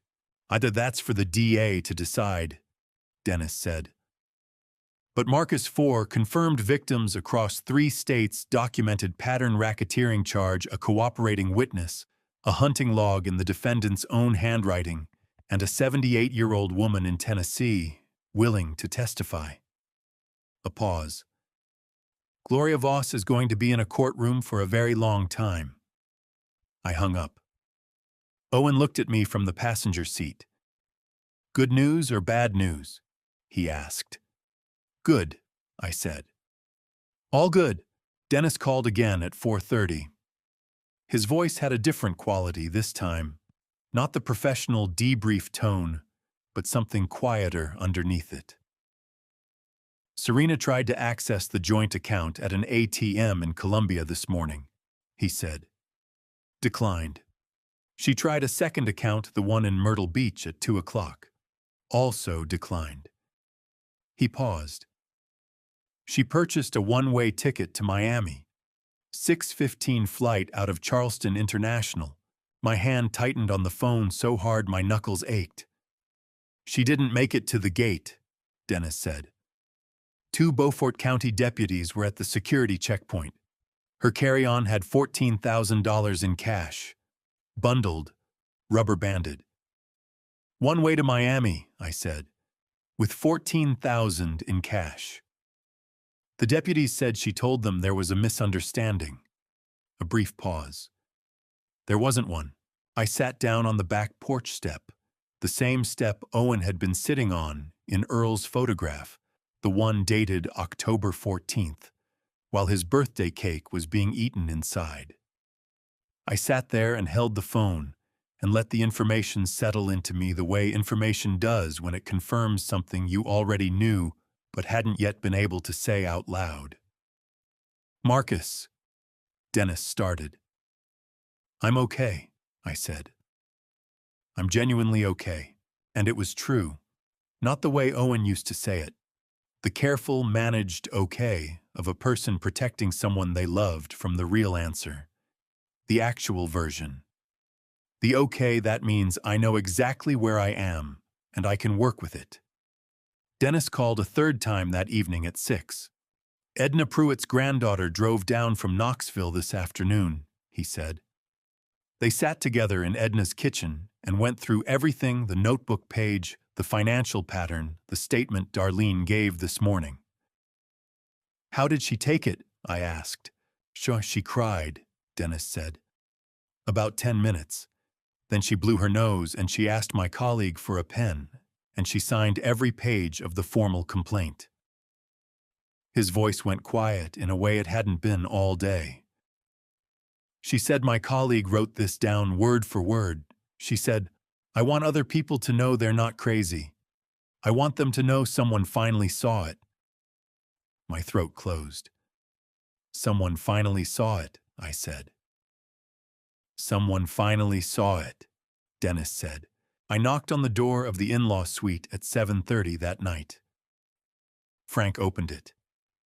You need to be out by 8 tomorrow morning, I said. Both of you. Dennis has made a list of everything that came into this house from outside those items you can take. Nothing else leaves. Frank's face went through the thing it did when he was looking for the version of me that could be reasoned with the version that flinched and reconsidered, and could be talked back from a position with the right combination of pressure and patience. Marcus, if we could sit down and discuss this like reasonable, we're having that conversation right now, I said. 8 o'clock. Dennis will be present for documentation. Gloria appeared in the hallway behind him. She looked at me with the specific steadiness of a woman who has been in difficult rooms before and knows how to make them feel manageable. Family works through hard things, Marcus, she said. Warm, calibrated. The register she'd been using on me for 18 months. That's what family does. You are not my family, I said. You were never my family. 8 o'clock. I pulled the door closed. Standing in the hallway outside that door, my hands were shaking. Not from fear, I knew the difference by then. Adrenaline, not fear. The shake that comes after, not before. I stood there until they steadied. Then I went to find Owen. We sat on the back porch with the October night around us, sharp and clean, the kind of South Carolina fall evening that makes the rest of the year feel worth it. What happens now? Owen asked. Courts, lawyers, time. I said. The legal system doesn't move fast, but it moves. And it'll actually do something. Darlene's full testimony, the notebook, the bank records, Edna Pruitt, Miriam Slade in Georgia. It's a pattern across 3 states, Owen. Patterns are what prosecutors build cases on. He pulled his knees to his chest and was quiet for a moment. Dad, he said. Yeah, I saved that clip because I thought you might not believe me. His voice was careful and steady, the voice of someone who has waited a long time to ask something. Was I wrong to think that? The question went into me like something sharp and clean. No, I said. You weren't wrong. I didn't always hear you the way I should have. That's something I have to carry. I looked at my son in the dark. But I'm listening now. That's not going to change. He leaned into my shoulder. We sat there until the stars were fully out over Beaufort, South Carolina, and the October air had gone from sharp to cold, and neither of us moved to go inside. What came next didn't happen in a week or a month. Courts move at their own pace, deliberate, procedural, entirely unimpressed by how urgently anyone needs them to hurry. I'd spent 30 years living by departure times and delivery windows and schedules that had consequences if you missed them. Learning to let the legal system move on its own clock was one of the harder adjustments I've made. But it moved, and here's where it landed. Dennis called me 3 months in January 2025. I was in the cab on a short run to Savannah, the first overnight I'd done since October. "How are you holding up?" he asked. "Tell me about the case," I said. He laughed, a short, real one. Darlene's testimony covers the financial operation and the systematic treatment of Owen thoroughly and in detail. The bank records corroborate every number she gave us. Edna Pruitt's signed complaint connects Gloria to the Tennessee estate. Miriam Slade's daughter in Georgia now has sufficient pattern evidence to reopen her mother's case she filed last week. A pause. Marcus Gloria Voss walked into the wrong man's house. She walked into a truck driver's house, I said. Same thing, Dennis said. Serena appeared in Beaufort County Family Court in February 2025. Her attorney argued for leniency, difficult childhood, her mother's outsized influence. She wasn't the one who designed any of it. The judge looked at the bank statements, looked at Earl's 47 photographs, looked at the picture of a 15-year-old boy with his forehead pressed against his own kitchen window on his birthday, a Ms. Voss. The judge said, "The documentation before this court reflects a level of sustained, organized premeditation that I find genuinely difficult to reconcile with a defense of mere influence." Serena looked at me once from across the courtroom. Her eyes went through the same sequence I'd seen on the porch in October, the performance engaging, then something underneath it, showing through when she realized it had no audience here either. I looked back at her and felt nothing I hadn't already finished feeling. She took a plea. 4 years. Conspiracy and financial fraud. The marriage was annulled. Not divorced, annulled, which in South Carolina law means the court has found that the marriage was void from its inception due to fraudulent inducement. It means the legal record treats the marriage as though it did not occur. Dennis explained the distinction to me in a parking lot afterward, leaning against him, very cold. Annulled, I said. Like it never happened. Legally, Dennis said. Like it never happened. Good, I said. Gloria Voss stood before 3 judges in 3 states over the course of 2025.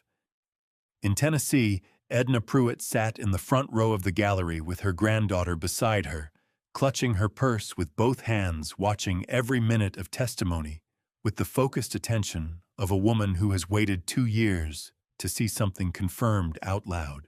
In Georgia, Miriam Slade's daughter stood at the podium during the victim impact portion of sentencing and read her statement in a voice that did not waver from the first word to the last. Victim impact statements give the people most harmed by a crime the opportunity to address the court directly, to put in the record what the crime cost them in terms no financial figure can fully cover. In South Carolina, Dennis read Owen's 4 pages into the record himself because Owen was 16, and I had asked him if he wanted to be there, and he had thought about it for a full minute and said no, he didn't need to be in the same room as her to be heard. Dennis read every word in the same measured voice he used for everything. Gloria was convicted on 19 counts across all 3 cases. Forgery, financial exploitation of a vulnerable adult, criminal conspiracy, racketeering. At sentencing in South Carolina, the judge set his pen down and looked at her over his reading glasses and said, "You treated other people's trust like a renewable resource. It is not." 14 years. Frank drew 18 months at a minimum security facility in Georgia. the category of federal prison reserved for nonviolent offenders with no prior record, structured more like a supervised residential program than a traditional incarceration. He didn't contest the charge. He did his time quietly, which was the most useful thing he'd ever done. Darlene received probation and 200 hours of community service in exchange for her cooperation. She moved to North Carolina sometime in the spring. I don't know anything else about her, and I find I don't need to. Devon was placed with a distant relative in Ohio. 13 years old. I thought about that more than I expected to. He'd been raised inside the operation, the way some kids are raised inside a family business. The vocabulary, the techniques, the understanding of people as problems to be managed, all of it absorbed before he was old enough to choose whether he wanted it. That wasn't something a 13-year-old constructed on his own. I didn't forgive what he did to Owen.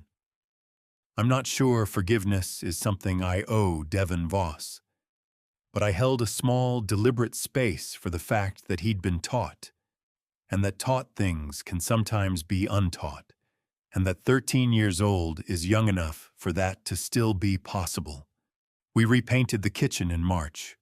Owen spent 2 evenings with paint swatches spread across the table before he settled on a blue-gray called Morning Fog.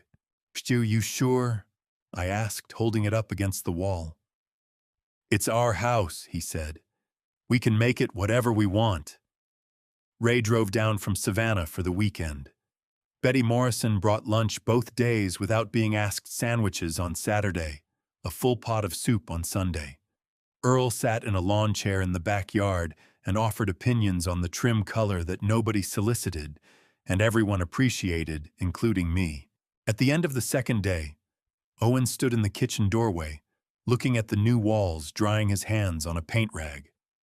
The late afternoon light came through the window over the sink and caught the color exactly right. "Dad," he said. "Yeah. Mom would have liked this." My voice went rough at the edges, and I let it. "Yeah," I said. "She really would have." By summer 2025, the house on Marshview Lane felt like itself again, in a way it hadn't since before any of this. Owen was back at the lunch table at school. Jordan, the kid who'd texted him in October, asking where he'd been, had been sitting there waiting. Owen told me about it on a Tuesday evening like it wasn't a big deal. It was a big deal.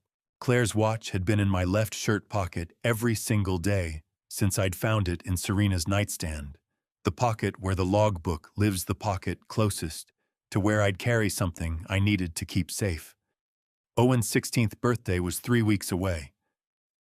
I'd made a promise in a hospital room on a Tuesday afternoon 4 years ago. I'd been waiting for the right moment to keep it, and now I knew what the right moment looked like. It looked like this. It looked like what we'd built back.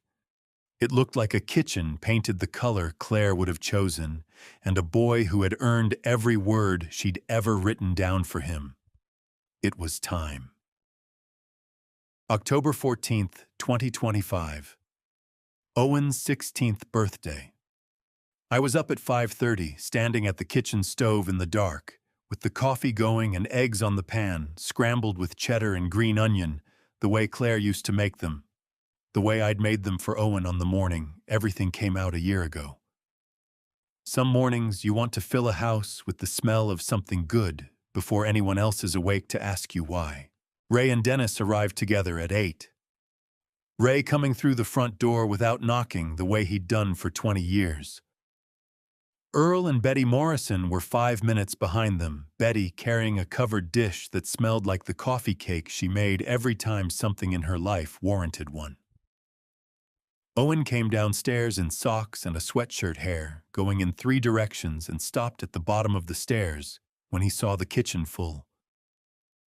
"What is this?" he said. "Cuisine," Earl said from his chair at the table. "Sit down before the eggs get cold." Owen looked around at all of them, Ray and Dennis with their coffee. Earl already opinionated about something, Betty setting the coffee cake on the counter with the particular satisfaction of a woman who has brought the right thing. Something moved across my son's face that I'm going to carry for the rest of my life. His eyes went bright and his jaw worked, and he pulled out his chair, the one that had always been his, and sat down in it like sitting down was an act he'd been waiting to perform. "This is what it's supposed to look like," he said quietly. Betty reached over and put her hand over his and squeezed it hard enough that her knuckles went white. "Yes, baby," she said. "It is." After breakfast, after Ray and Dennis had moved to the living room, and Earl had taken his coffee and his opinions to the back porch, I stayed at the kitchen table. Owen was clearing plates. "Leave those," I said. "Come sit down a minute." He sat across from me. The October light came through the window over the sink, the same window Owen had pressed his forehead against a year ago, looking in at a birthday that wasn't for him. The light looked different from inside. I reached into my left shirt pocket, the logbook pocket, the one closest to where I carry things that need to stay safe, and set the watch on the table between us. Owen's hands went still on the table.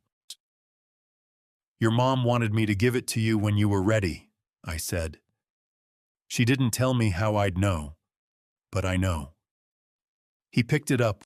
His fingers found the case latch, the way fingers find things they've been looking for. He opened it. "For our boy, Claire." He made a sound I won't try to describe. He pressed the watch against his chest and bent forward over the table and cried the way a person cries when something has been held in long past the point where holding it in made sense. His whole body shook with it. I got up and went around the table and put my hand on his back and left it there. "She said to tell you something," I said. My voice was barely functional. "She said time is the one thing nobody can steal from you." It is. They tried," he managed. "They did," I said. "But they didn't keep it. It came home. Like everything that's really yours always comes home." He straightened up eventually, wiped his face with both palms rough fast, his mother's exact gesture, the practical refusal to let tears have the final word. "I'm going to wear it," he said. "Good. Not every day, just..." He looked at it in his hands. "On the days that count."